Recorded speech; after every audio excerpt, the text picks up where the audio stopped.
दर्वी पाकरशम यथा। साहित्य में वृंदावन में एक विद्वान ने बड़ा सुंदर ईश्वर दर्शन कराया, अपना दृष्टि दी। जिस प्रकार से मिश्रा जी दर्वी कहते हैं कलछुली को संस्कृत में। कलछुली सुंदर सुंदर खीर में उठती रहती, चलती रहती है। सुंदर सुंदर खोआ दरवी चलाती रहती है, दूध उठते रहते हो। न वह बेचारी कलछुली नहीं जानती है कि खोआ का स्वाद क्या है, खीर का स्वाद क्या है। इस प्रकार से सज्जनों, कन्यायाः वीर्य माधुर्यम, कन्यायाः रूप माधुर्यम, पतिम जानन्ति नो पिताः। साहित्य में है सज्जनों, कन्या के सुंदर रूप माधुर्य का सुख पति जानता है, पिता नहीं। भले ही पिता की वो संतान है, पिता के द्वारा उत्पन्न है, उसका परम सुख उसका पति पाता है सज्जनों। वैसे ही भागवत का परम आनंद जितना सुखदेव जी ने प्राप्त किया है, उतना अन्य ऋषि मुनियों ने नहीं धारण किया। इसलिए भागवत के वेत्ता होने के बाद भी अन्य कोई भागवत सुनाने को तत्पर नहीं हुआ। सुखदेव जी भी वहां पर पधारे हैं। सुखदेव जी को देख करके चरणों में नमन प्रणाम किया परीक्षित जी ने। अतः पृच्छामि संसिद्धिम योगिनां परमम गुरुम, पुरुषस्य हयत कार्यम म्रियमाणस्य सर्वथा। हे गुरुदेव, कृपा करके ये बतावें, जिसकी मृत्यु निश्चित हो गई है वह क्या करे क्या ना करे, आत्मा की सदगति उद्धार कैसे हो। तक्षक नाग 7वें दिन डस लेगा, मैं मर जाऊंगा। आप जैसे महात्मा के दर्शन मात्र से पूरा घर पवित्र हो जाता है, स्मरण मात्र से, फिर प्रत्यक्ष दर्शन चरणोदक आदि की तो महिमा की बात ही क्या है। इस प्रकार से सज्जनों, आज सुखदेव रूपी सदगुरुदेव का स्तमन किया है परीक्षित जी ने। हमारे मध्य में भी सदगुरुदेव जी विराजमान हैं। आइए गुरुदेव की पूजा हो जाए, उनका ध्यान हो जाए सज्जनों। प्रश्न किया, हे गुरुदेव, आत्मा का उद्धार कैसे हो। तक्षक नाग डसेगा 7वें दिन और मैं मर जाऊंगा।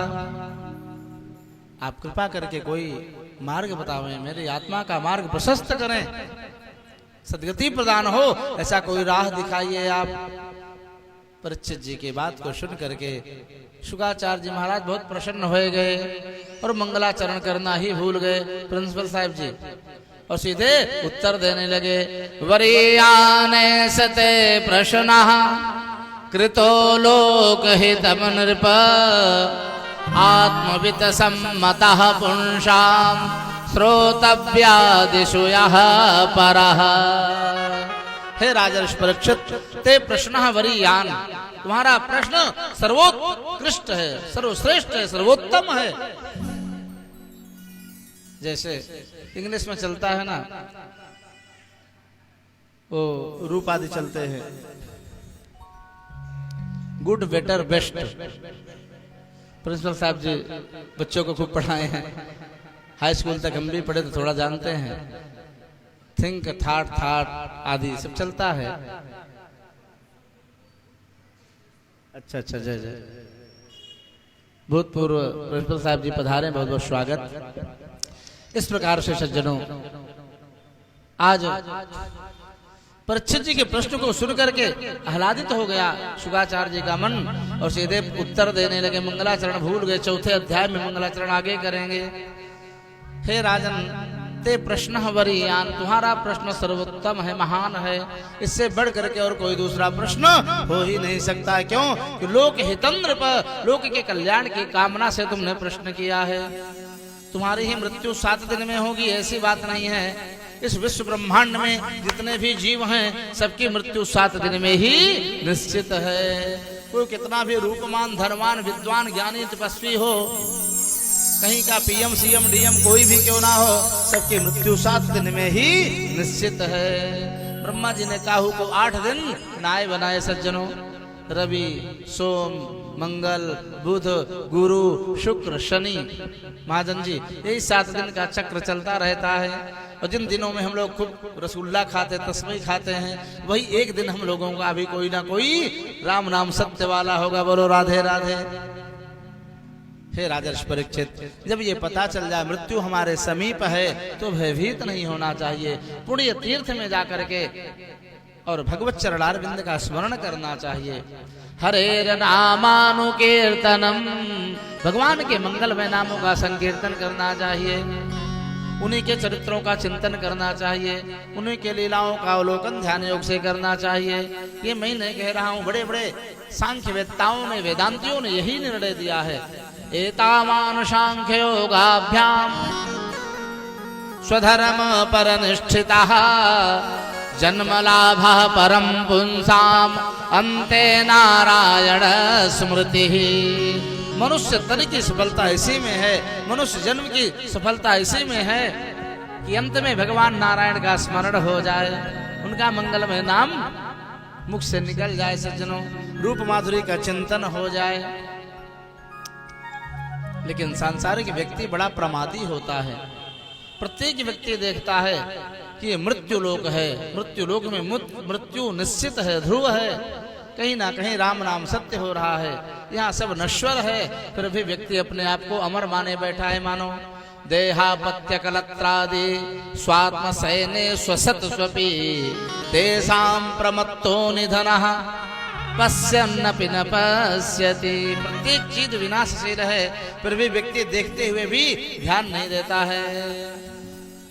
हे राजेश परीक्षित, जब पता चल जाए मृत्यु समीप में है तो हरे नामानुकीर्तन, भगवान के मंगलमय नामों का कीर्तन करना चाहिए। भक्तजन भगवत चरणारविंद का अपने हृदय कुहर में चिंतन करते हैं।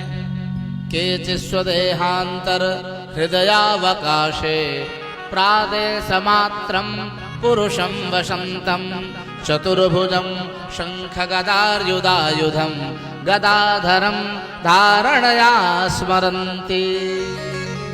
चतुर्भुज नारायण के दिव्य शंख चक्र गदा पद्म धारण किए हुए गदाधर नारायण का ध्यान करना चाहिए।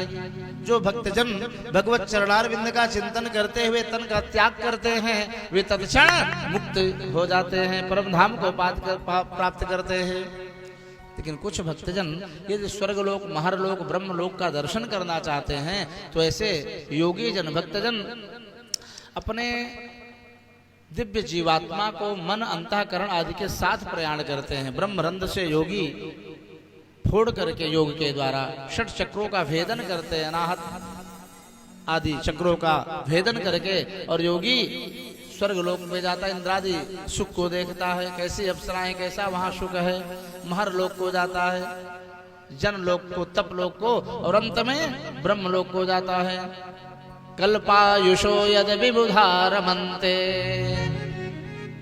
और इस प्रकार से कालांतर में जब ब्रह्मा जी नारायण में महाप्रलय के समय लीन होते हैं तो वहां योगी भी वैसे ही भगवान में लीन हो जाता है। सत्यो मुक्ति क्रम मुक्ति के बोध दिया है शुकाचार्य जी ने परीक्षित जी को। लेकिन सांसारिक व्यक्ति कितना प्रमादी होता है परीक्षित। हम लोग सेठ जी राम नाम के आलसी, भोजन के होशियार, आज के लोग ज्यादा हो गए। जो सेठ जी गृहस्थाश्रम में बड़े तपस्वी हैं, बिना सबको खिलाए पिलाए ब्राह्मणों को, गुरुजनों को स्वयं नहीं भोजन करते, पूजा के बाद ही लेते हैं कुछ भी। समझाते भैया अब समय बदल गया, शरीर की स्थितियां बदल गई हैं, कुछ फलाहार ले लीजिए, उसमें दोष नहीं है। लेकिन पुराने लोगों की निष्ठा इतनी होती है सज्जनों। तो बहुत लोग होते हैं कई बार भोजन करते हैं और एक बार राम नाम जपना है, भजन करना है, तो उसमें भी आलसपन आ जाता है। 3 बार भोजन भजन एक बार, उसमें भी आते हैं झंझट हजार।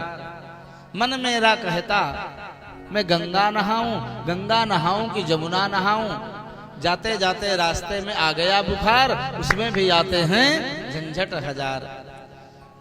मन मेरा कहता मैं दान कर आऊं, दान कर आऊं कि पुण्य कमा आऊं, लेकिन महंगाई ज्यादा और बड़ा परिवार, उसमें भी आते हैं झंझट हजार। मन मेरा कहता भजन कर आऊं, भजन कर आऊं, थोड़ा माला जप आऊं, लेकिन जपते जपते माला में आ गए रिश्तेदार, जपते जपते माला में आ गए रिश्तेदार, उसमें भी आते हैं झंझट हजार। 3 बार भोजन भजन एक बार, 3 बार भोजन भजन एक बार, उसमें भी आते हैं झंझट हजार।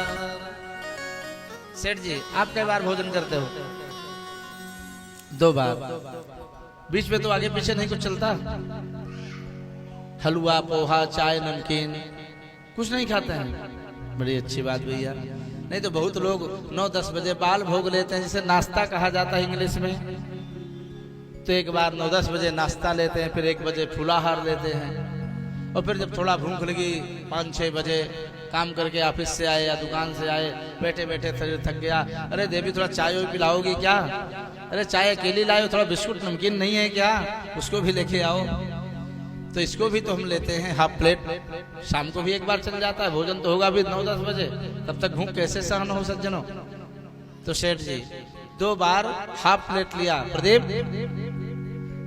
1/2 + 1/2 = 1 हो जाता है, गणित में आता है। आधा आधा 1 हो जाता है।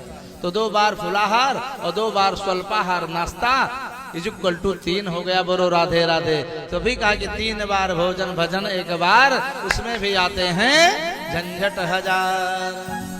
सद्यो मुक्ति क्रम मुक्ति का ज्ञान दिया शुकाचार्य जी ने।